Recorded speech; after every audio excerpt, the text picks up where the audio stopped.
I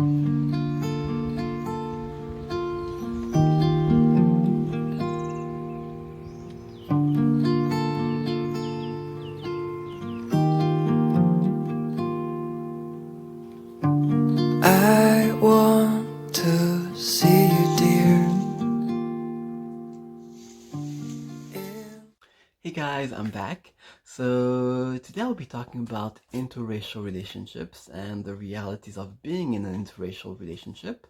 I will talk about, the similarities, the differences, and I will talk about the similarities and differences through my relationship, because I do know that every relationships are not the same, of course, but yes, I'll talk about them through my relationship, and I hope and maybe some people will listen. Some people who are in an interracial relationship will be, oh, okay, yeah, this that's happened to me, and some of them maybe won't see the problem. Who knows? But yeah, it's just I want to talk about it, and I think it's important to talk about those relationships, and yeah. So before I begin, of course, I am going to. I told myself basically, since I'm doing more vlogs these days, why not talk about movies or series that I've seen, or even books that I read that are, that have touched me, that I found interesting, and just share it with you. So today I am reading and looking at pictures, I will say. It's a book called Posing Beauty by Deborah Willis, African American Images from the 1890s to the Present. And it's such an interesting book. I mean, the pictures are beautiful. It's just, and then throughout the pictures, you get to see African American history, Black American history. And yeah, it's this book I'm going to see because there's the reflection. Yeah, I think you can see it now. Yeah, so it's this one, and they talk about this like pictures of people, uh, of people and politicians, and we everybody knows Malcolm X, of course, and yeah, so I like it, and maybe I'll do a review of it. I mean, it's I don't know if I'll be able to do a review of it because it's mostly pictures, and there are things that you do read under the picture, of course. It's beautifully done, and I would suggest people to, well, suggest, I've just begun, but up to now I can suggest, look at it. I mean, it's interesting. I mean, just yeah, you know.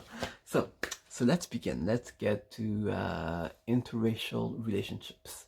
So I'll begin with the similarities. So I've been with my husband for 6 years now. We've been married 1 year, and at the beginning of our relationship, I couldn't see. It's just like you're in the honeymoon phase, and you're with your man, or if you're in a straight relationship, you're with a woman or a man, and again, gay, with another woman, another man, whatever.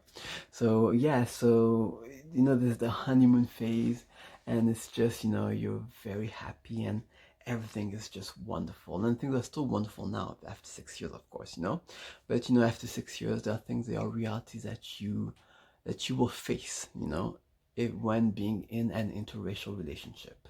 So the similarities, I mean, in every relationship, and I think it's not only romantic, I think it's also friendship, you have to be with a person that that helps you grow, a person that that has your back, and my husband has my back, and he pushes me to he tries to make me see my qualities, what I can do, what I can do better, and I think in any relationship, romantic or not, it's important to be with a person who pushes you, who with whom you can have interesting conversation, debates, and when you're together, it's just love. It's just love. So just like being in a relationship with a person of the same race. I mean, the love, the being your confidant, being a friend at the same time, um, you know, honesty is very important, in those relationships. And again, romantic or even friend-wise or even within the family, it's very important. Honesty and, having a person you can talk to freely with no judgment. But while being in an interracial relationships, at the beginning I couldn't see the differences because I was so happy. I was with my husband, and it's just like, oh, love. But as time went by, that's when I started to see, um, I would say, yeah, the differences, and those differences are not. They could. They could break your relationship if you don't talk about them and you don't have an honest discussion of any situation you are in, right? So to begin, I will start, very lightly when I talk about the differences. I mean, I talk about the similarities. I mean, I talk about them very quickly because I think, we've seen movies and all those things, and love is love, and in reality, love is love. If you're with a person of a different race, and you're with them because they are good people, they are, people whom you feel comfortable with, and you do not fetishize them, then everything is wonderful, because once you start fetishizing them, we have a problem. Is that it's like, is this really love, or it's just, you know but yeah, so the differences. So the first thing I realized when I was with my husband is when we were going to stores, basically, right? And it's funny because I think, as Black people, there are certain things that we do when we go in, like, again, let's say I'm going to talk, for myself, let's say. So whenever I go in a store, I mean, it has happened a lot where people would, I would come in. Again, not every single stores are this way, but we live in a world where there's injustice, and there are people that are mean, racist, sexist or homophobic, whatever, And as a Black person, shopping while Black is something that a lot of Black people, well, I say a lot. Yeah, I'm going to keep it to some Black people have dealt with. So you go in and people are following you, and you're like, wait a minute. I mean, why are you following me? I mean, and they really look at everything you do just to make sure that you don't steal, And as I was with my husband, I mean, I talked about my husband, when we go in, like, let's make sure they don't see that everything that we've bought from the other store, we keep it in our bag so they don't decide to, say, oh, so, sir, did you buy this? Did you buy I don't know, this book over here? Because they want to make sure you didn't steal it, And my husband, he was like, well, no, they won't. Why would they do that? I mean, they've seen us come in, they won't bother us, But, as Black people, sometimes we are aware that sometimes people view us in, not everyone, but some people view us in a very negative light. So when you go in a store, you know that you might be followed sometimes. If you come in with something from another store and then you go to pay, they'll ask you, they'll be sure, like, did you buy it? Like, they second guess you from time to time. Again, not everyone, but a few people, due to the realities, And that's where I realized, because I've always talked about, having privilege. And as you talk about privilege, I want to make sure people understand that having privilege does not make you a bad person. It's how you deal with that privilege, how you treat others because of the privilege you're in. Or if sometimes you don't, you think that the privilege that you have is totally normal, that everybody has it, So yeah, so that's the first thing I realized, like I would go into a store and my husband would go in very comfortable, and I would go into a store sometimes making sure that, everything is in my bag, they see me coming in, they don't think I'm stealing, because it's happened a lot. I would go in stores and people would follow me, making sure I was, not stealing. And at first you think when you're young, you think, oh, it's It's just he's doing his job or she's doing her job, But when you read up on sociology, when you take classes on races, then you do start seeing things, and like, okay, that's why I was uncomfortable. And so yeah, so as I would go in the store with my husband, I would feel a bit uncomfortable, but my husband would be very comfortable just going in. You know, if he had something on his in his hand, I would always like, oh, don't you want to put in your bag just in case? Like, no. Why would they ask me? Why would they question me? But it's happened a lot to me and to a few black people. It's just like they've even seen you coming in with something from outside, so basically you didn't steal anything, but they still feel the need to, ask and question you. And my husband didn't. It's rarely happened to him. It has happened, once or twice, but um, it's the amount of time that it happened to me before I was with him, and he's with me, so he's seen it in action from time to time. He's fully aware. So like that's when I realized, oh, the privileges, are kind of real, and I can see it through my own eyes, and in action of also the way they talk to my husband. They go directly to him. They say, "Good morning, sir. Good afternoon, sir," or "Good evening." Whatever. They greet him basically. And I really haven't had that experience where people they greet me. I mean, again, it has happened. Not every stores are this way. I mean, I've been greeted also. But just the attentiveness, the way they deal with you, the way they talk to you, and it's completely different from me, and it's I saw that and I was like, oh, okay, so this is how it is to be white, but again, all in good fun, right? So yeah, those are the things that's like one of the things that I realized, and I was like, whoa, this is funny, I've never been through that. Also, when another thing is when I see the cops, the police officers, I'm usually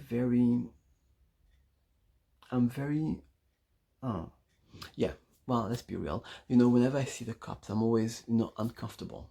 Because in the past, um, just to make a little like anecdote, I used to play the double bass when I was in high school. And when I would go, and when the cops would see me, I would be in a group, would be in a group with my friends who someone plays the cello, someone plays the violin, and I have my double bass. And sometimes the cops would come up to us and they would ask only me to open up my case just to see what was inside my case, And it happened so many times, and I saw it didn't happen to my friends, So, when and or sometimes I would walk down the street, and then the cops would just stop me and say, "Excuse me, sir, is everything okay? Where are you walking to?" Those strange questions, And so I'm very uncomfortable around police officers because I never know how how they view me and everything. But with my husband, I mean, he's like, we would go out, and again, my husband is fully aware of those things. He's fully like even before oh, I'll get to this, but the conversation that we've had around race, and you know my husband is very aware. He's woke, as people say. So around the police officers, I mean, my husband is not that uncomfortable around them. Like the way he sees it, he says hi to one. I mean, there have been rare occasions where we had to say hi to an officer, to be very honest, But he's very comfortable. Like it doesn't feel the I'm trying to find the word. It doesn't feel the aggression.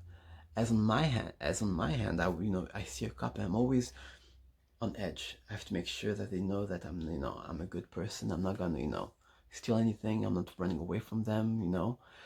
because it has happened to me a lot in the past, you know. So, you know, as a black person, you're sometimes, you know, you're in the car. Oh, another thing, like, you know, driving while being black or even Asian, I guess. But I was with my friend once, Rachel, my best friend, and we were in the car, and there were the cops who they just stopped us and started looking at us, you know. And I was like, you know, driving while black, or you know, and she's my best friend, she's Asian, so you know, we were just the both of us were just like, okay, like we didn't do anything wrong, you know. But they were just like they were really looking at us, you know. And when I'm with my husband, I don't, you know, and sometimes I'm like, okay, I'm kind of protected, which is sad to say, you know, because they see me and they would feel uncomfortable. Then they see my husband, and they automatically feel, you know, okay, no, so nothing is going on. Again, it also depends on the people you're with, and it also depends on the situation, you know. I'm not saying every officers are, you know, bad. That's not what I'm saying, you know. Um, so when you go into an interracial relationship, I think it is very important to have a discussion around race. It's very important. Um, as a black person, I was very comfortable and very. My husband made it he made it comfortable for me to have this kind of discussions around racism, around, you know, injustices, racism within the health system. Oh, I have a story. So I have a condition called I know how to say in French. In French is hydradénite suppurée. And in English, I think it's uh, hidradenitis suppurativa, I think. And it's a condition, well, me, it affects my underarms basically, and basically like my skin, it gets swollen, right? I think it's lymph nodes that get swollen, and you know, it's very painful. So I went to the hospital with my husband, and the doctor would only talk to my husband about my condition as if I was not there, you know. And I told him like a couple of times, okay, well, I'm there, you can talk to me, you know. But he didn't feel comfortable in talking to me about my condition. And it happened a lot, you know. It happened a lot, this kind of things, where the doctors were more comfortable in talking to my husband about what was going on with me than, you know, looking at me and telling me this is what you have, right? And yeah, so when you're in an interracial relationship, it's important to have a conversation around race. Because if you don't have those conversations, I find sometimes um, the person you're with may not understand your reality as a black person, you know, and you can also learn about, you know, the reality of being white, you know, or depending on who you're with, you know. But yeah, it's very important because there are things that are going to happen, and you would want that your spouse, your husband, your boyfriend, your girlfriend kind of has your back when there's an injustice happening to you, as I will say, as a black person, because I'm black, so as a black person, right? And I've been very lucky, I would say, to be with a man whom we've had those very important discussion around race, about the injustice of being a black person, that the injustice I face as a black person, basically, you know. And yeah, and he's listened, he's been very open. Um so I think I've talked a bit about being in an interracial relationship. I might do a second part, of course. But yeah, I hope you guys liked what I've been talking about, and that you guys learned a little bit. I mean, you know, I'm not being a teacher, but you know what I'm trying to say. So if you like the video, the vlog, I mean, you can like, comment, and subscribe. And thank you for listening, for watching, and have a wonderful day. Bye.